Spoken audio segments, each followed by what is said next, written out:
أعوذ بالله من الشيطان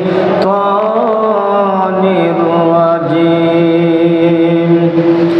بسم الله الرحمن الرحيم إن الله وملائكته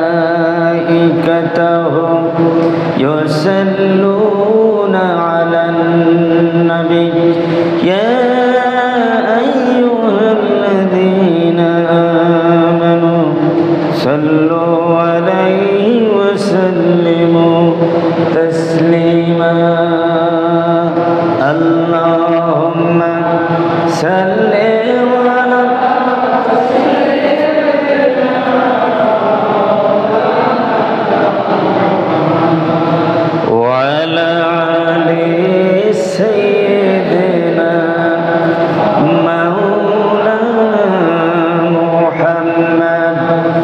খুব মোহব্বতের সাথে পড়ি আল্লাহুম্মা সাল্লি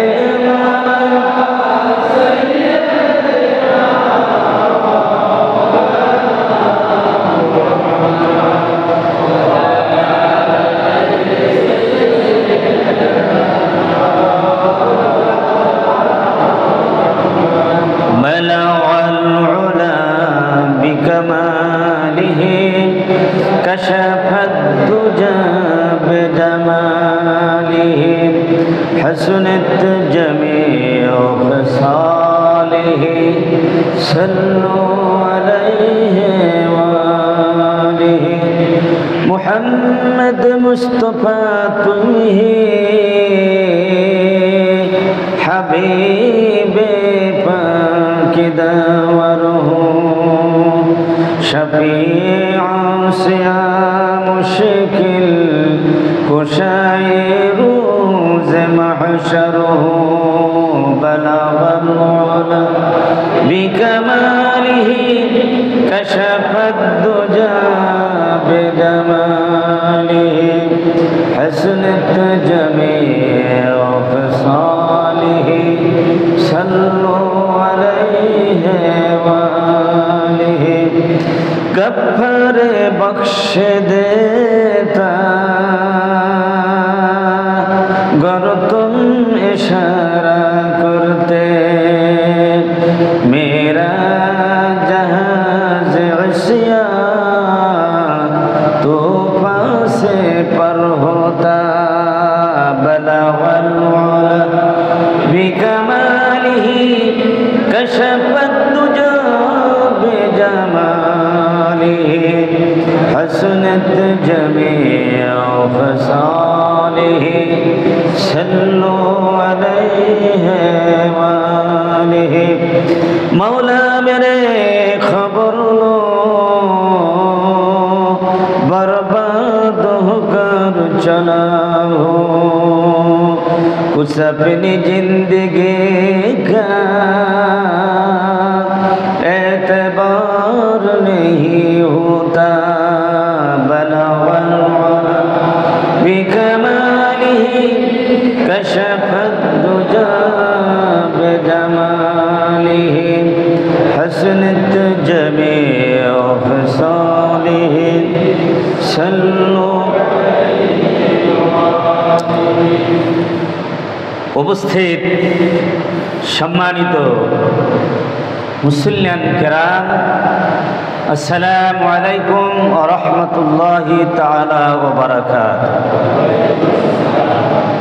মহান রব্বুল ইজ্জাত ওয়াল জালালের শাহী দরবারে আমরা অত্যন্ত বিনয়ের সাথে অসংখ্য শুকরিয়া জ্ঞাপন করছি যে মহান আল্লাহ সুবহানাহু ওয়া তাআলা দয়া করে মায়া করে আজ পবিত্র জুমার দিনে সাপ্তাহিক ঈদের দিনে দুনিয়ার সমস্ত কাজ থেকে মুক্ত করে আমাদেরকে তার পবিত্র ঘর মসজিদে সে তারই গোলামিতে শামিল হওয়ার তৌফিক এনায়েত করলেন সেই মহান মুনিবের দরবার আমরা শুকর গুজার করছি আমরা সকলে পড়ছি আলহামদুলিল্লাহ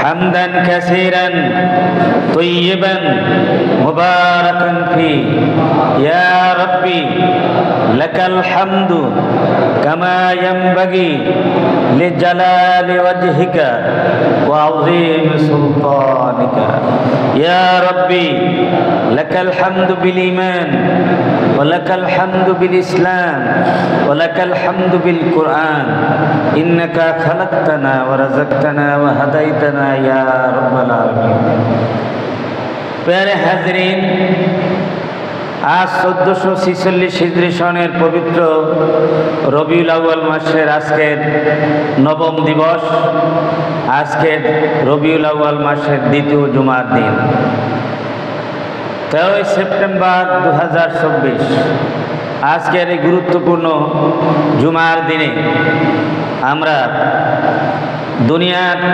শ্রেষ্ঠতম বরকতময় মর্যাদাপূর্ণ জায়গা আকাশের নিচে জমিনের উপরে তা হলো আল্লাহ পাকের পছন্দের জায়গা আল্লাহ পাকের পবিত্র ঘর মসজিদ আমরা এই মসজিদে আসতে পেরে আল্লাহ পাকের গোলামিতে শামিল হতে পেরে আমরা আল্লাহ পাকের দরবারে শুকরগুজার হলাম শুকরিয়া আদায় করে নিলাম আলহামদুলিল্লাহ। আপনারা জানেন যে গত জুমায় আমরা বক্তৃতার বিষয় আলোচনার বিষয় নির্ধারণ করেছিলাম বিশ্বনবী জনাব মুহাম্মদ রাসূলুল্লাহ সাল্লাল্লাহু আলাইহি ওয়াসাল্লামের সারা বিশ্বের জন্য তিনি রহমত স্বরূপ। আল্লাহ পাক পবিত্র কোরআন কারীমে ইরশাদ করেছেন ওমা আরসালনাকা ইল্লা রাহমাতাল লিল আলামিন, হে নবী আপনাকে আমি কুল কায়নাতের জন্যে মানব দানব সমস্ত সৃষ্টিরাজির জন্যে আমি আপনাকে রহমত স্বরূপ দুনিয়ায় প্রেরণ করেছি। এই আয়াতের আলোকে এই বিষয়ের উপরে আমরা আলোচনা শুরু করেছিলাম, আমরা কিছুটা আলোচনা করেছি, বাকি আলোচনা করার প্রয়াস পাবো আজকের এই দিনে ইনশাআল্লাহ। ওমা তৌফিক ইল্লা বিল্লাহ আলাইহি তাওয়াক্কালতু ওয়া ইলাইহি উনীব। বিশ্বনবী সাল্লাল্লাহু আলাইহি ওয়াসাল্লাম মানব জাতির জন্য রহমত হওয়ার কারণ হলো যে তিনি হচ্ছেন সমস্ত মানুষের জন্য তিনি নবী। কোনো এলাকা ভিত্তিক মানুষের জন্য না, কোনো গোষ্ঠীর জন্য না, কোনো নির্দিষ্ট দেশের জন্য না, বরং সমস্ত মানব মণ্ডলের জন্য তিনি হচ্ছেন নবী, তিনি হচ্ছেন পথ প্রদর্শক। নবী করিম সাল্লাল্লাহু আলাইহি ওয়াসাল্লাম উম্মতে মুহাম্মাদের জন্য এই দোয়াও করেছেন কোনো নাফরমানির কারণে কোনো উম্মতের চেহারা যেন বিকৃতি না হয়। যে অন্য নবীদের যুগে তারা থাকতেই তাদের কোনো অপরাধের কারণে তাদের চেহারা বিকৃত হয়ে যেত, শরীরের আকৃতি বিকৃত হয়ে যেত, কিন্তু মুহাম্মদ সাল্লাল্লাহু আলাইহি সাল্লামের উম্মতের কোনো গুনাহ অপরাধের কারণে সাধারণত আমভাবে কোনো এইরকম সুরাত বিকৃত হবে না।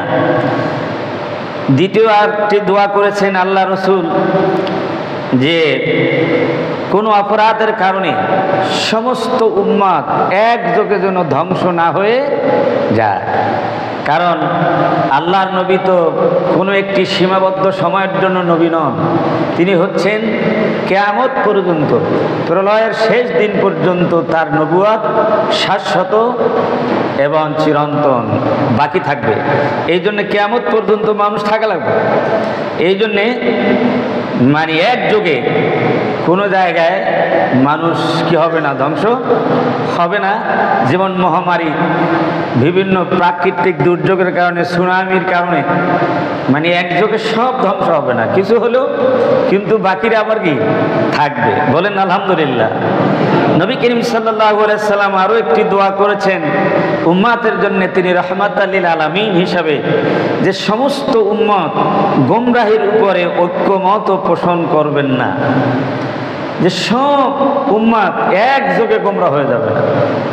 কোনো ক্ষেত্রে কোনো জায়গায় কোনো বিষয় উম্মতের মধ্যে পদস্খলন হলেও কিন্তু আবার একটি দল থাকবে, তারা সত্যের উপরে টিকে থাকবে, তারা হকের উপরে টিকে থাকবে।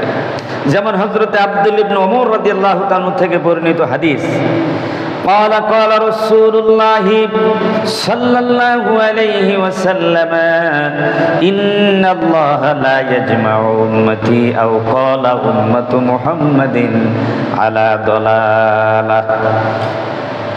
নিশ্চয় আল্লাহ রাব্বুল আলামিন আমার উম্মতদেরকে একত্রিত করবেন না, অথবা কথা বলেছেন মুহাম্মদ সাল্লাল্লাহু আলাইহি ওয়াসাল্লামের উম্মতদেরকে একত্রিত করবেন না আলা দলালাতিন, গুমরাহির উপরে, পথভ্রষ্টতার উপরে। আল্লাহ রাব্বুল আলামিন উম্মতকে একযোগে সবাইকে গুমরাহির উপরে প্রতিষ্ঠিত করবেন, একত্রিত করবেন না। ওয়াদুল্লাহি আলাল জামা ওয়া মান শাজ্জা শুজ্জা ফিন্নার, একটি জামাত থাকবে, একটি দল থাকবে যারা হকের উপরে প্রতিষ্ঠিত থাকবে, ওই জামাতের উপরে আল্লাহ রাব্বুল আলামিনের সাহায্য থাকবে। আর ওই জামাতের সাথে যারা থাকবে তারাই হকের উপরে থাকবে, আর যারা ওই জামাত থেকে আলাদা হয়ে যাবে তারা জাহান্নামে নিক্ষিপ্ত হবে। বলেন নাউযুবিল্লাহ।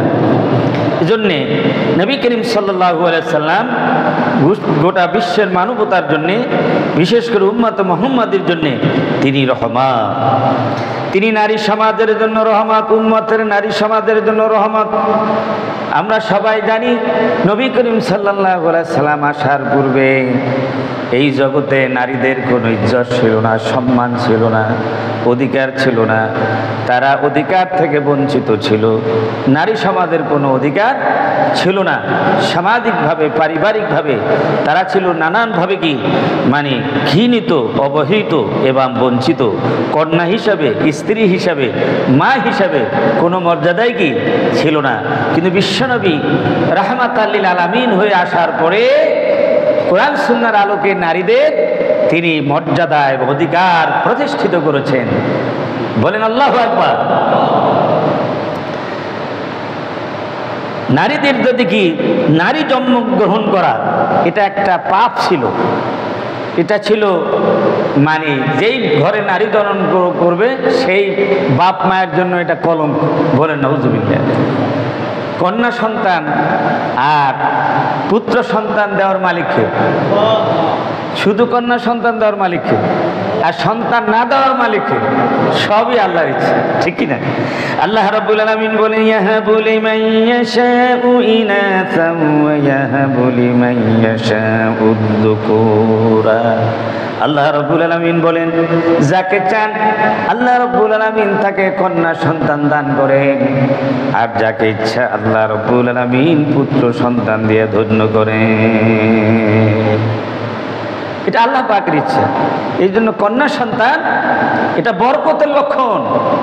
আল্লাহ নবী অন্য হাদিসে বলেছেন মিন বরকতিল মারাতি ইবতিকারুহা বিল উনসা, যার সর্বপ্রথম কন্যা সন্তান জন্মাবে যেই ঘরে, আল্লাহর নবী বলেন সেই ঘরে এই কন্যা সন্তানের ছেলে আল্লাহ রাব্বুল আলামিন গোটা পরিবারকে বরকতময় করে দিবেন। সুবহানাল্লাহ। তাহলে কন্যা সন্তানকে বলা হয়েছে জান্নাতের ফুল।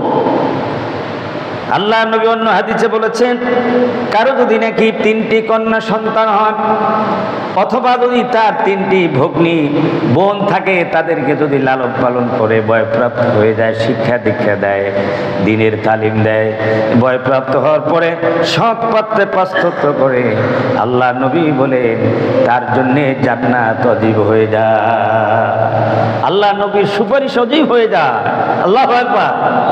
সাহাবীরা প্রশ্ন করেন হে আল্লাহ রাসূল, যদি কারো 2টি কন্যা সন্তান হয় তাহলে তার এই ফজিলত হবে কিনা? অবশ্যই হবে। সাহাবীরা আরো বলেছেন একটি কন্যা সন্তানের ব্যাপারে আমরা জানতে চাই নাই, জিজ্ঞাসা করি নাই, কিন্তু যদি আমরা আল্লাহ নবীর কাছে এটাও জিজ্ঞাসা করতাম একটি কন্যা সন্তান হলো এই ফজিলত হবে কিনা, অবশ্যই আল্লাহ নবী একই জবাব দিয়ে আমাদের ধন্য করে দিতেন। কন্যা সন্তানের অধিকার এবং মর্যাদা প্রতিষ্ঠিত করেছেন বিশ্বনবী রাহমাতাল লিল আলামিন মুহাম্মদুর রাসূলুল্লাহ সাল্লাল্লাহু আলাইহি ওয়াসাল্লাম। স্ত্রী হিসাবে নবীজি মানব জাতির জন্য তিনি রহমত, স্ত্রী হিসেবে কোনো মর্যাদা ছিল না, তাদের অধিকার ছিল না। নবীজি বলেছেন দুনিয়া কুল্লুহা মাতা ওয়া খায়রু মাতা'id দুনিয়া আল মারাতু সালিহা। এই পৃথিবীতে চোখ মেলে তোমরা যা দেখতে পাও সবই তো আল্লাহর নিয়ামত, উপভোগ্য জিনিস। সব থেকেই তোমরা উপভোগ করতে পারো এবং ফায়দা গ্রহণ করতে পারো, কিন্তু সব নিয়ামতের মধ্যে শ্রেষ্ঠ নিয়ামত হলো আল মারাতু সালিহা, নেককার বিবি, নেককার নারী। বলেন আলহামদুলিল্লাহ। অন্য হাদিসে বলা হয়েছে যাকে 4টি জিনিস দেওয়া হয়েছে তাকে দুনিয়া আখিরাতে সব কল্যাণ তাকে দান করা হয়েছে, তার মধ্যে অন্যতম হলো নেককার বিবি। লিসানুন যাকিরুন কলবুন শাকিরুন, যার একটা কি আছে, জিহবা আছে জিকিরকারী জিহবা, আর অন্তর আছে শুকরগুজার অন্তর, আর যার আছে নেককার বিবি, আর যার আছে ধৈর্য ধারণকারী শরীর। বলেন আল্লাহু আকবার। এই 4টি নিয়ামত যাকে আল্লাহ পাক দিয়েছেন, দুনিয়া আখিরাতের সমস্ত কল্যাণ তাকে আল্লাহ পাক দান করেছেন। অন্য হাদিসে বলা হয়েছে আল মারাতু রাইয়াতুন আলা বাইতি যাওজিহা ওয়া ওয়ালাদিহি, এবং স্ত্রী স্বামীর ঘরে, তার পুরো ঘরে, স্বামীর ঘরে তিনি হচ্ছেন সম্রাজ্ঞী, তিনি হচ্ছেন রানী, তিনি হচ্ছেন দায়িত্বশীলা, এবং তাদের সন্তানদের উপরে তিনি হচ্ছেন রক্ষণাবেক্ষণকারী, তিনি হচ্ছেন শিক্ষয়িত্রী, তিনি হচ্ছেন তাদেরকে পরিচর্যাকারী। বলেন আল্লাহু আকবার। সুতরাং জাতি গঠনে, জাতির উন্নতি অগ্রগতির জন্য এবার জাতিকে শ্রেষ্ঠ সন্তান উপহার দেওয়ার ক্ষেত্রে উত্তম স্ত্রীর বিকল্প নাই। এই জন্য স্ত্রীর মর্যাদা প্রতিষ্ঠিত করেছেন, নারীদেরকে স্ত্রী হিসাবে মর্যাদা প্রতিষ্ঠা করেছে, অধিকার প্রতিষ্ঠা করেছেন বিশ্বনবী জনাব মুহাম্মদ রাসূলুল্লাহ সাল্লাল্লাহু আলাইহি সাল্লাম। নারীদের মা হিসাবে সম্মান, সর্বোচ্চ সম্মান দিয়েছেন আল্লাহর নবী। বলছেন ইন্নাল জান্নাতা তাহতা আকদামি উম্মাহাতিকুম, যে তোমাদের মায়েদের পদতলে হচ্ছে তোমাদের জান্নাত। সুবহানাল্লাহ। পুরুষের পায়ের তলে হয় না, বরং মায়েদের পদতলে কি জান্নাত। এর মানে হলো অর্থাৎ সর্বোচ্চ খেদমত এবং সেবা এবং সম্মান মর্যাদা মাকে দিতেই হবে। বলেন আল্লাহু আকবার। রাসূলুল্লাহ সাল্লাল্লাহু আলাইহি ওয়াসাল্লাম মায়ের সম্মান সম্পর্কে জিজ্ঞাসা করেছিলেন যে হে আল্লাহ রাসূল, একজন সাহাবী হযরত আবু হুরায়রা রাদিয়াল্লাহু তাআলা থেকে বর্ণিত হাদিস, জনৈক সাহাবী রাসূলের দরবারে এসে বললেন যে মান আহাক্কু বিহুসনি সাহাবাতি, হে আল্লাহ রাসূল, আমার সুন্দর ব্যবহার পাওয়ার হকদার কে বেশি? আমি কার সাথে ভালো ব্যবহার করব, বেশি ভালো ব্যবহার করব? নবী বললেন উম্মাকা, তোমার মায়ের সাথে। বলে এরপরে কার সাথে? উম্মাকা, তোমার মায়ের সাথে। এরপরে কার সাথে? উম্মাকা, তোমার মায়ের সাথে। সুম্মা আবাকা, সুম্মা আদনাকা ফাদনাকা। এরপর আল্লাহ রাসূল বলছেন, চতুর্থ নাম্বারে বললেন পিতার কথা। প্রথম 3 বার বললেন কার কথা? মায়ের। মায়ের সম্মান সর্বোচ্চ, তাকে সেবা দিতে হবে, সম্মান দিতে হবে, তাকে মর্যাদা দিতে হবে। আর বাপের অধিকার, তার মায়ের অধিকার কয় গুণ হলো? 3 গুণ বেশি, আর বাপের অধিকার 1 গুণ। এরপরে অন্য অন্য আত্মীয় স্বজন পর্যায়ক্রমে নিকটবর্তী থেকে দূরবর্তী। বলেন আল্লাহু আকবার। এমনকি পাড়া প্রতিবেশী সাধারণ মানুষ, এমনকি সমাজে অমুসলিম যারা বসবাস করে তাদের প্রতিও আমাদের দায়বদ্ধতা হক আছে। আছে না নাই? আছে। আমার ভাইরা, এভাবে করে আল্লাহর নবী নারীদের জন্য হচ্ছেন রহমত লিল আলামিন, রহমত। সমাজের সকল স্তর মানুষের জন্য রহমত। নবীজি রহমাতাল লিল আলামিন, তিনি সমস্ত সমাজের যত স্তরের মানুষ আছে সমস্ত মানুষের জন্য তিনি রহমত। রহমত কি? বিভিন্ন বিধানের মাধ্যমে, বিভিন্ন হুকুকাত প্রতিষ্ঠার মাধ্যমে তিনি হচ্ছেন রহমত। ছোটদের জন্য রহমত, বড়দের জন্য রহমত, মিসকিনদের জন্য রহমত, এতিমদের জন্য রহমত, বিপদগ্রস্তদের জন্য রহমত, অসুস্থ ব্যক্তিদের জন্য রহমত, বিধবা মজলুম মানুষের জন্য তিনি রহমত, শ্রমিকের জন্য রহমত, মালিকের জন্য রহমত, বিচারকের জন্য, বিচার প্রার্থীদের জন্য তিনি রহমত, রাষ্ট্রনায়ক নাগরিকদের জন্য রহমত, ব্যবসায়িক পেশাজীবীদের জন্য রহমত, দার্শনিক বৈজ্ঞানিক গবেষকদের জন্য রহমত, যুব সমাজ, ছাত্র সমাজ, শিক্ষক সমাজের জন্য তিনি রহমত। অর্থাৎ সমাজে যত শ্রেণী পেশার মানুষ আছে প্রত্যেকের পেশাদারিত্বের অবস্থান থেকে ওই অবস্থানে রেখে তাদের জন্য অধিকার সম্মান প্রতিষ্ঠা ঘোষণা দিয়েছেন কে? বিশ্বনবী রাহমাতাল লিল আলামিন জনাব মুহাম্মদ রাসূলুল্লাহ সাল্লাল্লাহু আলাইহি ওয়াসাল্লাম। ছোটদের জন্য রহমত। নবী করিম সাল্লাল্লাহু আলাইহি ওয়াসাল্লাম বলেছেন, ছোটদেরকে তোমরা আদর করো আর বড়দেরকে সম্মান করো। মাল্লাম ইয়ারহাম সগীরানা ওয়া লাম ইউক্কির কাবীরানা ফালাইসা মিন্না। তোমরা ছোটদেরকে কি করো? সম্মান করো, এই আদর করো, আর বড়দের কি করো? সম্মান করো। যদি না করো, আল্লাহ নবী হাদিসে বলেছেন, যে ব্যক্তি ছোটদেরকে আদর করে না, তাদের প্রতি দয়াশীল হয় না, মায়াশীল হয় না, আর বড়দেরকে যারা সম্মান করে না, নবীজি বলেন তারা আমার উম্মত নয়। বলেন নাউজুবিল্লাহ। উম্মত থেকে তারা কি? খারেজ। সমাজের ভিতরে এই দুই শ্রেণী মানুষ, বড় আর ছোট। ছোটদের প্রতি কি থাকতে হবে? স্নেহশীল থাকতে হবে, আর বড়দের প্রতি সম্মান থাকতে হবে। তাহলে সমাজের ভিতরে একটা স্থিতিশীলতা, ভারসাম্যতা মানে কি হবে? রক্ষা হবে।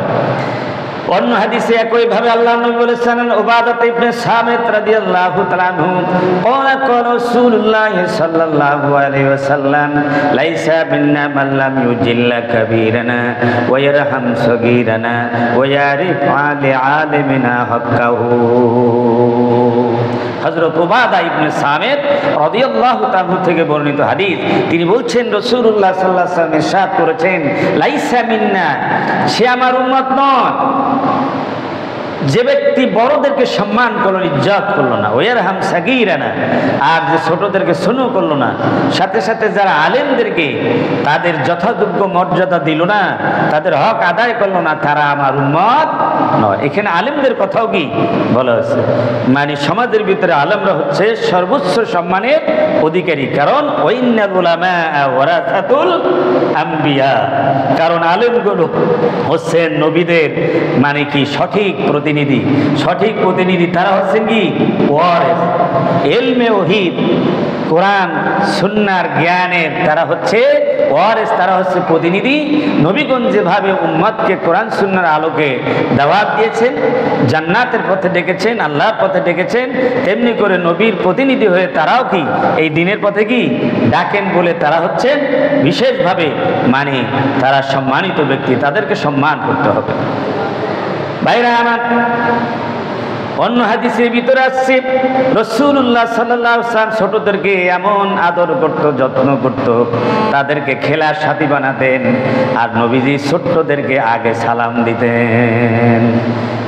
মুসলিম শরীফের একটি হাদিস, আন্না রাসূলুল্লাহ সাল্লাল্লাহু আলাইহি ওয়াসাল্লাম মাররা আলা গিলমান ফাসাল্লামা আলাইহিম, নবীজি যখন কোন শিশুদের নিকট দিয়া যেতেন, সর্বপ্রথম নবীজি তাদেরকে সালাম দিয়ে দিতেন। সুবহানাল্লাহ। আর আমরা ছোটদের থেকে সালাম পাওয়ার জন্য কি বসে থাকি, আর যদি ছোটরা সালাম না দেয় তাহলে তাদেরকে আমরা বেয়াদব ডাকতে কি কসুরি করি না। বলে নাউজুবিল্লাহ।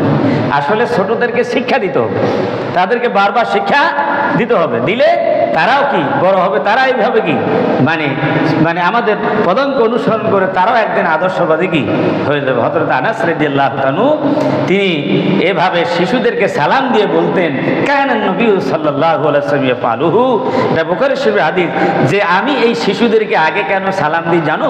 যে নবী করিম সাল্লাল্লাহু আলাইহি ওয়াসাল্লামকে দেখেছি তিনি এই শিশুদেরকে আগে সালাম দিতেন।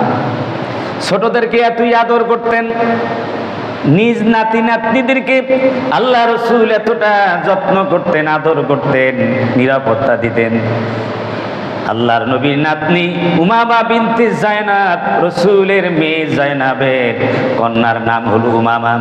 সালাতের সময়, ইমামতির সময় আল্লাহ রাসূল তাকে কোলে নিতেন। আবু কাতাদা আল আনসারী রাদিয়াল্লাহু তাআলা থেকে বর্ণিত হাদিস, আন্না রাসূলুল্লাহ সাল্লাল্লাহু আলাইহি ওয়াসাল্লাম কান ইউসাল্লি ওয়া হুয়া হামিলুন উমামাতা বিনতে জায়নাব বিনতে রাসূলিল্লাহ ওয়া আবিলাস ইবনে রবিয়া ইবনে আব্দিস শামস ফাইজা সাজাদা ওয়াদাদাহা ওয়াইদা কামা হামালাহা রাওয়াহুল বুখারী ওয়া মুসলিম। মুসলিম এবং বুখারী শরীফে বর্ণিত হাদিস যে এই উমামা বিনতে যায়নাব রাসূলের নাতনি, সে নামাজের সময় রাসূলের কাছে চলে যেত। তা কিরকম করতেন? যখন সেজদা দিতেন তাকে মানে কি করতেন, রাসূলুল্লাহ সাল্লাল্লাহু আলাইহি সাল্লাম উঠিয়ে নিতেন কোলে, আর কোলে বসাতেন, রানের উপর বসাতেন, আর যখন দাঁড়াতেন তখন কোলে নিতেন। বলেন আল্লাহু আকবার। রাসূল ইমামতি করতেছেন আর নাতনিকে এভাবে কি তিনি সযত্নে তাকে আলগে রাখতেছেন। আব্দুল্লাহ ইবনে বুরায়দা রাদিয়াল্লাহু তাআলা থেকে, বুরায়দাতুল আসলামী রাদিয়াল্লাহু তাআলা থেকে বর্ণিত হাদিস, ক্বালা সামিতু রাসূলুল্লাহ সাল্লাল্লাহু আলাইহি ওয়াসাল্লাম সামিতু আবি ইয়াকুল কানা রাসূলুল্লাহ সাল্লাল্লাহু আলাইহি ওয়াসাল্লাম ইয়াকতুবুনা ইদা জাআল হাসান ওয়াল হুসাইন আলাইহিমা কমিসানে আহমারান ইয়ামশিয়ান ওয়া ইয়াসুরানে। হযরত আব্দুল্লাহ ইবনে বুরায়দা আল আসলামী তিনি বলেন যে আমি আমার পিতার থেকে শুনেছি, তিনি বলছেন যে আমি রাসূলুল্লাহ সাল্লাল্লাহু আলাইহি সাল্লামকে খুতবা দিতে দেখেছি। আল্লাহ রাসূল যখন খুতবা দিলেন, জুমার দিনে খুতবা দিলেন, সেই সময় ইমাম হাসান ও হুসাইন রাদিয়াল্লাহু তাআলা রাসূলের দুই নাতি আসলেন। তারা দুটি লাল জামা পরিহিত অবস্থায়, দুই ভাই ছোট, তারা দুজনে কুস্তি ধরলেন, ধরাধরি করা শুরু করছেন। একজনে কি ধরাধরি করতেছেন। ফানাজালা রাসূলুল্লাহ সাল্লাল্লাহু আলাইহি ওয়াসাল্লাম মিনাল মিম্বারে, মিম্বার থেকে রাসূলুল্লাহ সাল্লাল্লাহু আলাইহি ওয়াসাল্লাম তিনি খুতবা রেখে তিনি কি করলেন, অবতরণ করে নিচে নেমে গেলেন।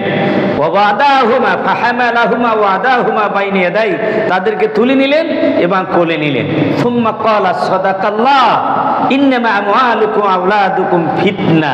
সূরা তাগাবুনের 15 নম্বর আয়াতে আল্লাহ পাক বলছেন যে আল্লাহ রাসূল বললেন, আল্লাহ পাক সত্যি কথা বলছেন যে সন্তান সন্ততি আর ধন সম্পদ হচ্ছে মানুষের জন্য পরীক্ষার বিষয়। সুবহানাল্লাহ।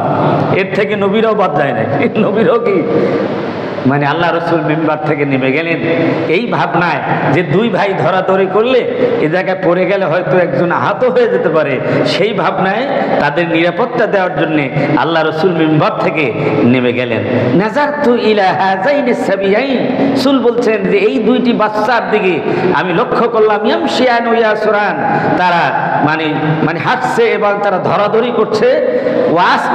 ফালাম আসবিরু হাত্তা কাতাতু হাদিসি ওয়া রাফাতুহুমা। আল্লাহ রাসূল বলছেন যে ধরাধরি করছে, আমার আশঙ্কা হচ্ছে যে তারা পড়ে যাবে এবং তারা ব্যথা পাবে, এই জন্য আমি ধৈর্য ধারণ করতে পারলাম না। আমার কথা বন্ধ করে আমি কি করলাম, তাদেরকে তুলে নিলাম। বলেন আল্লাহু আকবার। রাসূলুল্লাহ সাল্লাল্লাহু আলাইহি ওয়াসাল্লাম এভাবে ছোট্ট ছোট্ট শিশুদেরকে তিনি আদর করতেন, যত্ন করতেন, যেহেতু আজকের শিশু আগামী দিনের তারা হবে সমাজের একজন দায়িত্বশীল পিতা, একজন দায়িত্বশীল নেতা, তারা সমাজ পরিচালনা করবে, দেশ পরিচালনা করবে, তারা পরিবার পরিচালনা করবে, তারা হবে দাঈ ইলাল্লাহ। জোরে বলেন ঠিক কি না? সুতরাং তাদেরকে সযত্নে তাদের বড় করতে হবে এবং তাদেরকে আদর করতে হবে, যত্ন করতে হবে। এভাবে বড়দেরকে কি করতে হবে, সম্মান করতে হবে এবং ইজ্জত করতে হবে। তারা প্রবীণ মানুষ, এই সমাজে তারা অনেক কিছু দিয়েছেন, এই জন্য তাদেরকে সম্মান করতে হবে। আল্লাহ তাদেরকে কি এই বয়স দান করেছে। অন্য হাদিসে এসেছে যে আল্লাহ রাব্বুল আলামিনকে একজন আলেমকে সম্মান করা, একজন কোরআনের ধারক বাহককে সম্মান করা, একজন বয়স্ক লোককে সম্মান করা, আল্লাহ রাব্বুল আলামিনকে সম্মান করার নামান্তর। সুবহানাল্লাহ, সুবহানাল্লাহ। আপনি আমি ইচ্ছা করে কি বড় বানাইতে পারবো? একজনের বয়স 80 বছর, 100 বছর, এই বয়স পর্যন্ত পৌঁছানো আপনার আমার পক্ষে কি সম্ভব? সম্ভব নয়। ছোট্ট শিশুর থেকে বড় করছেন, কে করছেন? আল্লাহ। এই ভাবতে হবে যে এই লোকটাকে আল্লাহ রাব্বুল আলামিন তিনি এই পরিণত বয়সে পৌঁছাই দিয়েছেন আমার আল্লাহ।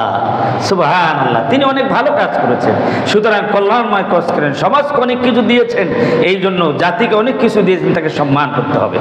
আমার বন্ধুগণ, নবী করিম সাল্লাল্লাহু আলাইহি সাল্লাম সমাজের অসহায় মানুষদের জন্য তিনি হচ্ছেন রহমত, মিসকিন, ইতিম, বিপদগ্রস্ত, অসুস্থ, বিধবা, মজলুমদের জন্য রহমত। নবীজি ঘোষণা করেছেন, ইরহামু মান ফিল আরদি ইয়ারহামুকুম মান ফিস সামা। সুনানে তিরমিজি, সুনানে আবু দাউদ শরীফের হাদিস।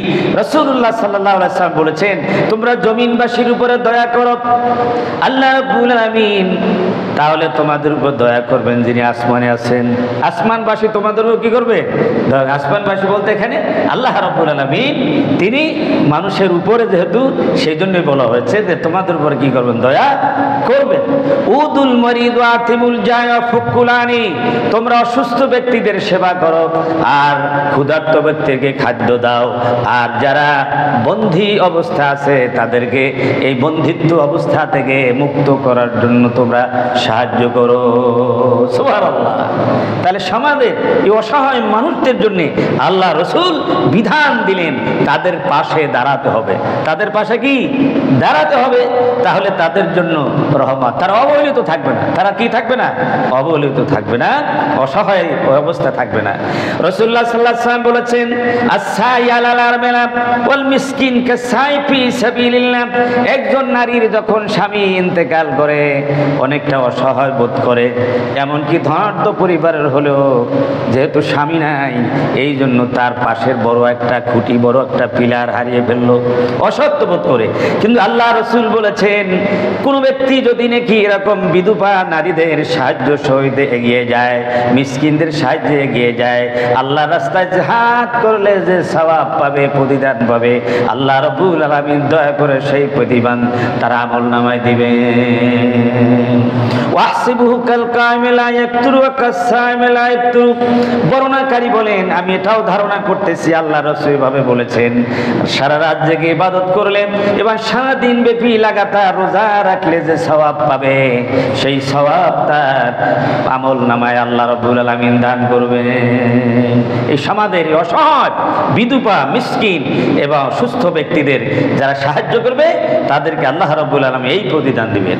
হযরত আব্দুল ইবনে ওমর রাদিয়াল্লাহু তাআলা থেকে হাদিস বর্ণিত, ক্বালা রাসূলুল্লাহ সাল্লাল্লাহু আলাইহি ওয়াসাল্লাম, আল মুসলিমু আকুল মুসলিমি লা ইয়াজলিমুহু ওয়ালা ওয়া ইউসলিমুহু ওয়া মান কানা ফি হাজাতি আকিহি কানা আল্লাহু ফি হাজাতিহি। রাসূলুল্লাহ সাল্লাল্লাহু আলাইহি ওয়াসাল্লাম বলেন, এক মুসলমান অপর মুসলমানের ভাই তার উপরে জুলুম করতে পারে না, ওয়ালা ইউসলিমুহু, এবার শত্রুর দিকে সে মানে তাকে কি করতে পারে না, সাপোর্ট করতে পারে না। বিপদে পড়ছে, সেই সময় তার বিপদ দেখে সে কেটে পড়তে পারে না, বরং সেই বিপদগ্রস্ত সেই মুসলমান ভাইয়ের সাহায্যে এগিয়ে দিতে হবে। এটাই হচ্ছে ঈমানের দাবি। ওয়ামান কানা ফি হাজাতি আকিহি, যে ব্যক্তি কোন ভাইয়ের হাজাত পূরণ করবে, কানা আল্লাহু ফি হাজাতিহি, আল্লাহ রাব্বুল আলামিন তার হাজাত পূরণ করবেন। ওয়ামান ফাররাজা মুসলিমিন কুরবাতান, কোন মুসলমানের দুঃখ দুর্দশা যে দূর করবে, ফাররাজাল্লাহু আনহু কুরবাতান মিন কুরবাতি ইয়াউমিল কিয়ামাহ, কিয়ামতের ময়দানে আল্লাহ রাব্বুল আলামিন তার দুঃখ দুর্দশা দূরীভূত করবেন। কিয়ামতের ময়দানে এরকম কোন সাহায্যকারী পাওয়া যাবে? যাবে না। আজকের দুনিয়ায় এই সাহায্যের পথ খুলে দিতে হবে, যাতে করে আমরা সেই দিন কি পাই? সাহায্য পাই। মানুষের উপকার করলে, পর উপকার করলে এটাই হবে কিয়ামতের ময়দানে কি সাহায্যকারী। ওয়ামান সাতারা মুসলিমান সাতারাহুল্লাহু ইয়াউমাল কিয়ামা, আর কোন মুসলমানের দোষ ত্রুটি যদি গোপন করে রাখে কেউ, আল্লাহ রাব্বুল আলামিন কিয়ামতের ময়দানে তার দোষ ত্রুটি গোপন করে রাখবেন। বলেন আল্লাহু আকবার। কিয়ামতের ময়দানে যদি দোষ ত্রুটি কি হয়ে যায়, প্রকাশ হয়ে যায়, অবশ্যই আল্লাহ পাককে বিচার করা লাগবে, বিচার করবে, ঠিক না? আর দোষ ত্রুটি যদি গোপন করে, তাহলে আল্লাহ রাব্বুল আলামিন সাত্তারুল ইউব হিসাবে তিনি তাকে ক্ষমা করে দেওয়া সহজ হয়ে যায়। বলেন আল্লাহু আকবার। কারণ দুনিয়ার দোষ প্রকাশের চেয়ে আখিরাতের দোষ প্রকাশ হওয়া কি বড় ভয়ঙ্কর। এই জন্যে দোষে গুণে মানুষ, কার দোষ নাই? আমার দোষ আছে, আপনার দোষ আছে, সবার দোষ আছে। এই জন্য দোষ একটা দেখলেই তা গেয়ে গেয়ে বেড়ানো রাখবে না, মানুষকে বলে বলে বেড়ানো, এটা কি না? ঠিক না। আপনার নিজে যদি আপনি লক্ষ্য করেন যে আপনার কত দোষ আছে, এই দোষগুলি যদি আল্লাহ সব প্রকাশ করে দিতেন, ছেলে আপনাকে বাপ ডাকতো না, বউ আপনার ঘরে স্বামী হিসাবে স্বীকৃতি দিয়ে আপনার ঘর থেকে পালাই যেত, থাকতো না। জোরে বলেন ঠিক কিনা? মানুষ আপনাকে আমাকে সালাম দিত না। এত দোষ আমাদের ভিতরে আছে না নাই? এগুলি গোপন করে কে রাখছেন? আল্লাহ। এই জন্য সমাজে বিশৃঙ্খলা না হওয়ার জন্য, সমাজ স্থিতিশীলতা থাকার জন্য, দয়াপূর্ণ মায়াপূর্ণ সমাজ গঠনের জন্য মানুষের দোষ চর্চা থেকে বিরত থাকতে হবে এবং সকলের সাথে পরামর্শমূলক ভাবে এবং তাদেরকে সংশোধনমূলকভাবে তাদের কি করতে হবে? পরামর্শ দিতে হবে। তাহলে সমাজের ভিতরে শান্তি প্রতিষ্ঠিত হবে। এভাবেই রাসূলুল্লাহ সাল্লাল্লাহু আলাইহি সাল্লাম সমাজের অসহায় মানুষদের জন্য তিনি রহমত বয়ে আনলেন। বলেন আল্লাহু আকবার। সমাজের আরেক শ্রেণী মানুষ হলো শ্রমিক, যারা ভালো ভালো চাকরি করেন, ভালো ভালো ব্যবসা করেন। ধনাঢ্য মানুষেরা শ্রমিকদেরকে একটু খাটো চোখে দেখে, খাটো নজরে দেখে, ঠিক না? আরে হে বেটা রিক্সা চালায়, এ বেটা ফুনি বিক্রয় করে, তরকারি বিক্রয় করে, ঠিকই না? এর তো কোনো সামাজিক কোনো অবস্থান কি না। এরকম ঘৃণা করা যাবে না। যে কোনো সব পেশা, ভালো পেশা, ছোট হোক বড় হোক, সেই সব পেশা সেটা সম্মানী। কারণ হালাল পেশা, যে কোনো হালাল পেশা অবলম্বন করে খাওয়াটা আল্লাহ পাকের নির্দেশ, রসুলের নির্দেশ। কোনো হালাল পেশাকে ঘৃণা করা যাবে না।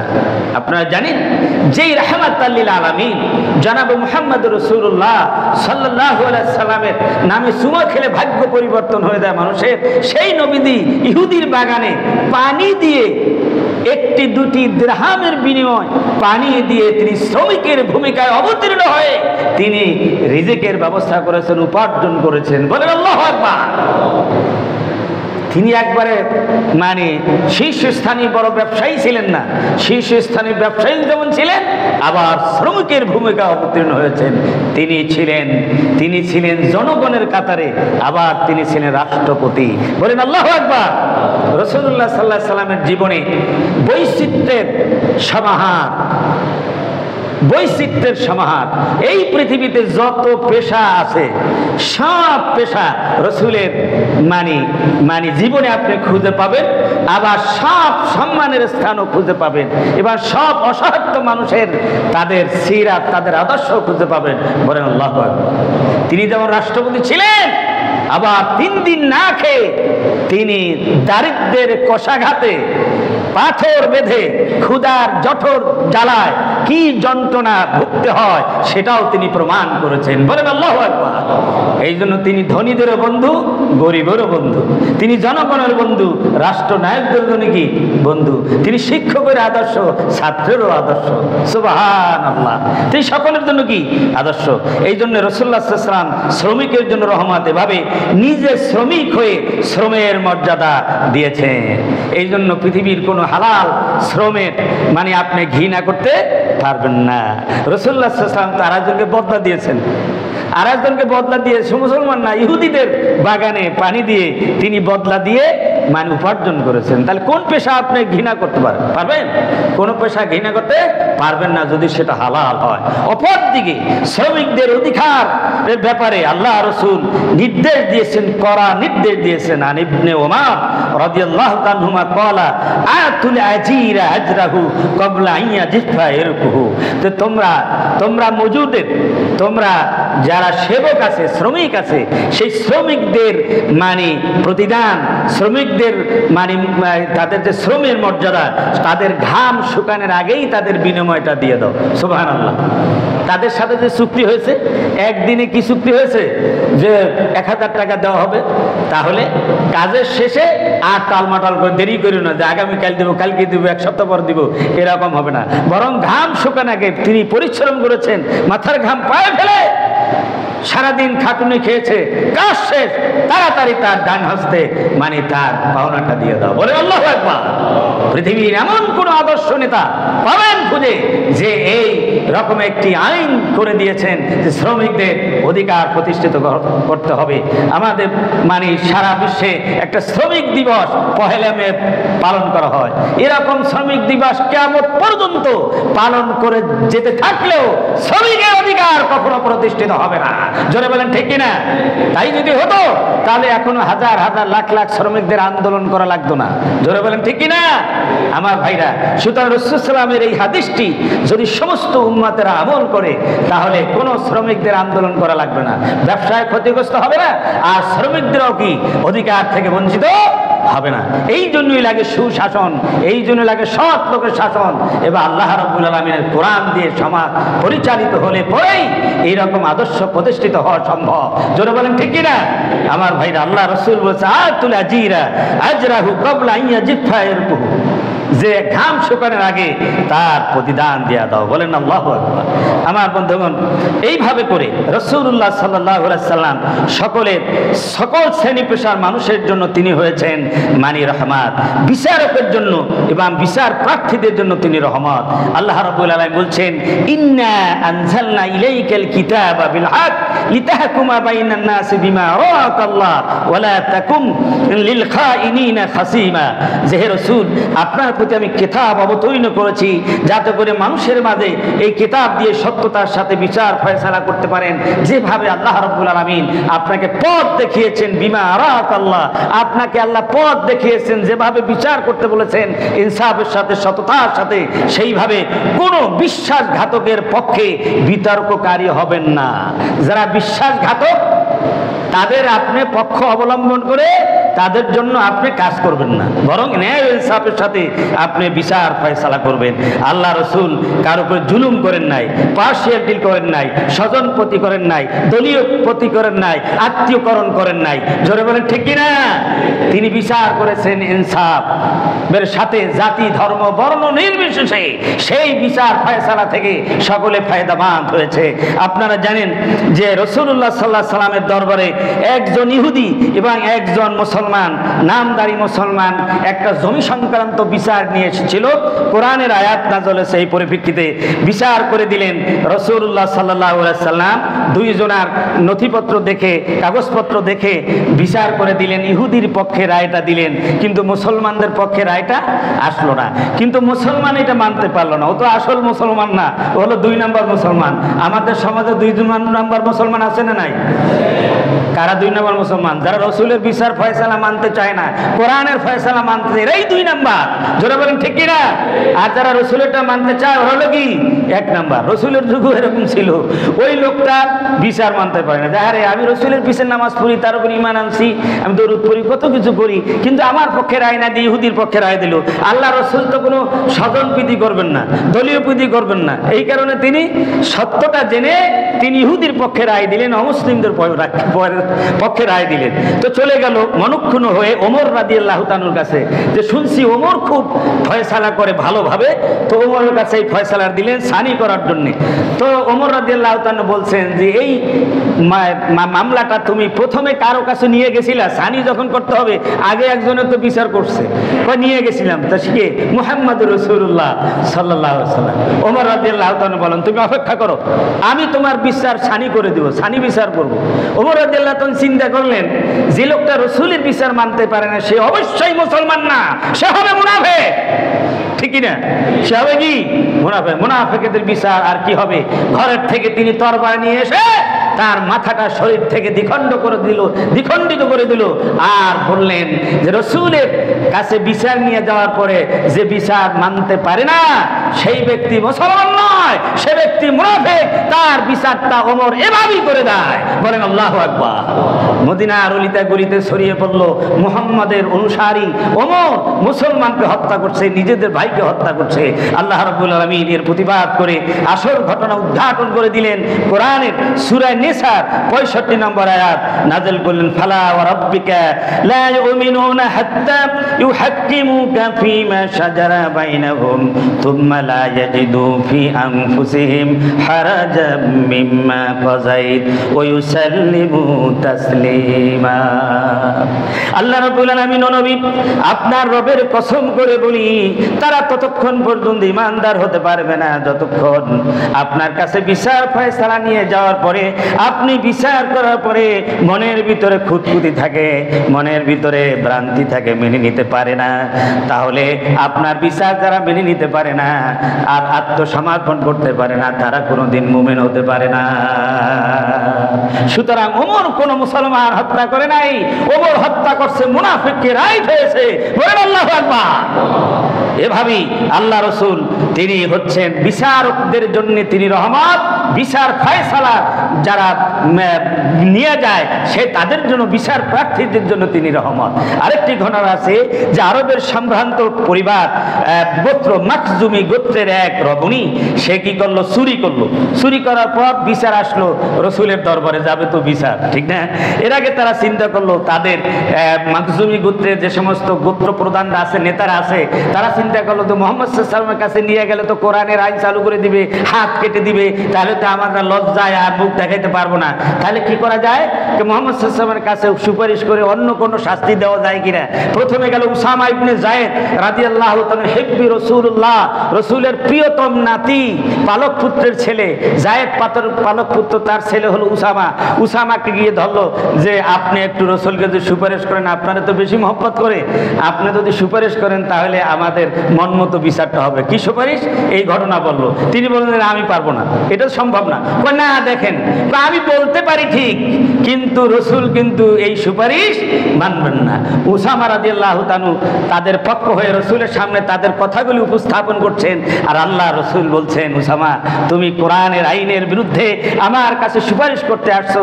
যে উসামা বলছে, আল্লাহে, আল্লাহর কসম, আমি কখনোই কোরআনের আইনের বিরুদ্ধে আমি সুপারিশ করতে আসি নাই, আমি আসছি শুধু তাদের কথাগুলি উপস্থাপন করলাম। নবীজি বললেন, শোনো উসামা, এবার শোনো মখজুমি গোত্রের লোকেরা, ওয়াল্লাযী নাফসি বিয়াদিহি লাউ কানাত ফাতিমাতু বিনতে মুহাম্মদ সাল্লাল্লাহু আলাইহি ওয়াসাল্লাম লাকাতাতু ইয়াদাহা, রাওয়াহু নাসাই, নাসাই শরীফ হাদিস। যে আল্লাহর শপথ করে বলি, যেই আল্লাহর কুদরতি হাতে মুহাম্মদ সাল্লাল্লাহু আলাইহি ওয়াসাল্লামের জীবন আজকের এই মখজুমি গোত্রের এই নারী চুরি না করে, যদি ঘটনা চক্রে যদি মুহাম্মাদের মেয়ে ফাতেমাও যদি চুরি করত, আর মুহাম্মাদের আদালতে যদি এই বিচার হাজির হতো, মুহাম্মদ সাল্লাল্লাহু আলাইহি ওয়াসাল্লাম বিচার সেটাই করতেন যেটা আল্লাহ নির্দেশ দিয়েছেন। অবশ্যই আমার মেয়ে হওয়া সত্ত্বেও তার হাত আমি কেটে দিতাম। জোরে বলেন আল্লাহু আকবার। এটার নাম হলো ন্যায়, ইনসাফ। এভাবেই আল্লাহ রসুল ইনসাফ কায়েম করে, ন্যায়ের সাথে বিচার ফয়সালা করে একটি সুন্দর, শান্তিময়, একটি সমৃদ্ধশালী, নিরাপত্তাপূর্ণ সমাজ পৃথিবীকে উপহার দিয়েছেন। সে কথাই প্রতিবার রবিউল আউয়াল এসে আমাদেরকে স্মরণ করাতে হচ্ছে।